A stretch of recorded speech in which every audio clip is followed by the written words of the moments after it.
Fala turma, como vocês estão? Tudo bem? Professor Luiz. Hoje a gente vai ver nossa aula de artes sobre cultura pop ou pop art, né? Sua origem, desenvolvimento e vamos para nossas dicas de estudo. Procurar um lugar calmo, silencioso e ventilado, fones de ouvido, borracha, caneta, lápis, livros próximo a você e vamos para a aula.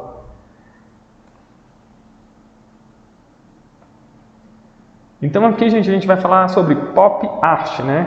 Que foi um movimento artístico que se caracterizou pela reprodução de temas relacionados ao consumo, né? Então, quando você fala assim sobre cultura pop, né? O que é que vem na sua cabeça, né?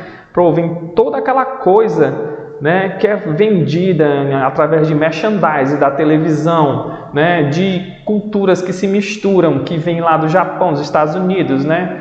Da Europa. Né? Então, cultura pop é tudo isso que é vendido, né? que é adicionado à nossa cultura, que é de cultura diferente, certo? Então, a gente vai ter aqui um pouco sobre essa origem de como surgiu o pop art, né? Ou a cultura pop, né? E alguns exemplos de artistas e obras que foram, né, de grande significativa para essa arte, certo? Então, a gente tem assim... É um movimento artístico que se caracteriza pela reprodução de temas relacionados ao consumo, publicidade e estilo de vida americano, American Way of Life, né? Esse é um termo em inglês que significa arte popular e surgiu durante a década de 50 na Inglaterra. A expressão foi criada pelo crítico Lawrence Alloway, né, durante os encontros de grupos de artistas intitulados Grupos de Independência, né, ou Independence Group, né? Depois difundiu-se durante os anos de 1960 e atingiu seu auge em Nova York. A pop art não deve ser considerada um fenômeno. Antes não, mas hoje sim, né? Ela é considerada um fenômeno sim. A gente teve exemplos aí de grande movimento de cultura pop, que foi o término da cronologia, né, dos Vingadores no cinema, né? Foram vários filmes que eles tomaram sequências, né, nos pós-créditos, que davam continuidade de um filme a outro. E a gente teve uma grande explosão dessa cultura popular, né? As pessoas usavam camisas dos super-heróis preferidos.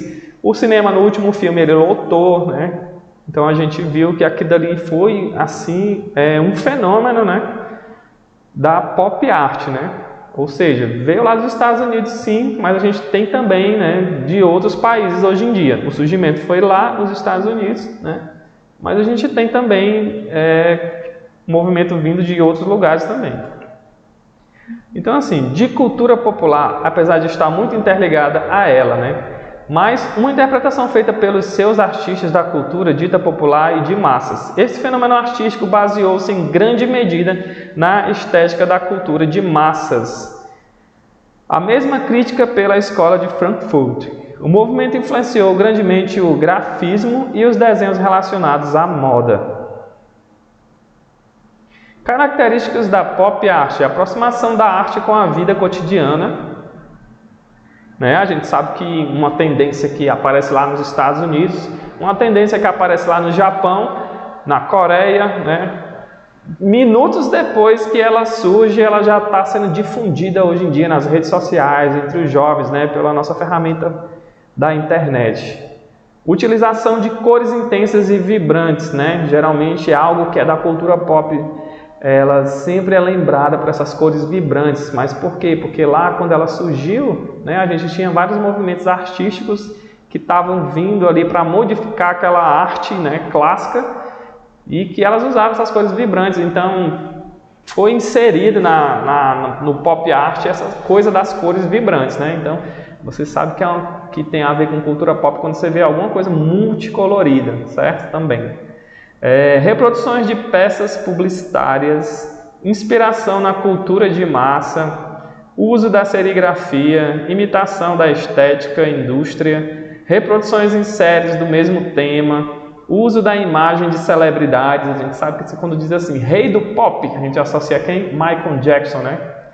Michael Jackson foi o rei do pop, o pessoal fala isso, né? Por quê? Porque foi lá do pop art também, né? A música dele influenciou vários jovens, vários grupos de dança, várias pessoas, Então as celebridades do pop hoje são Madonna, né, Michael Jackson, tem a Rihanna, tem a Beyoncé e muitos outros que hoje estão aí difundidos, né, na cultura, né, de vários povos. Então a gente tem inspiração do universo das histórias em quadrinhos, né, como a gente falou lá do caso lá da Marvel, né, dessa explosão, desse fenômeno que foi os Vingadores, né? E assim como tem outros super-heróis também que são muito famosos, que por si só eles fazem, né, todo um fenômeno, Batman, Superman, Spawn e etc. Os artistas dessa corrente trabalhavam com cores vivas, inusitadas e massificadas pela publicidade. Eles elegiam, né, as imagens pictóricas e os símbolos da natureza popular. E por fim aqui eu deixo com vocês uma atividade, né? São muitos os segmentos atuais da cultura pop, né? Ou da pop art. Descreva em seu caderno qual o seu preferido, né? E vai fazer ali 10 linhas dizendo, o meu preferido é a cultura pop do Star Wars, né? Eu gosto do Guerra nas Estrelas. Então você vai escrever lá porque você gosta do Guerra nas Estrelas e vai explicar um pouco do que é o fenômeno Guerra nas Estrelas. Eu gosto da parte do fenômeno das bandas coreanas, né? Então você vai falar lá sobre algumas bandas coreanas e vai colocar um exemplo e falar por que você gosta, né? Eu quero a opinião de vocês principalmente, certo? Lembrando que o conteúdo das nossas aulas está disponível em escolapequenospasso.com.br. Não deixe de deixar um like nesse vídeo. Sigam a gente nas nossas redes sociais para acompanhar todos os nossos lançamentos. A gente se vê na próxima aula. Um grande abraço a todos. Valeu!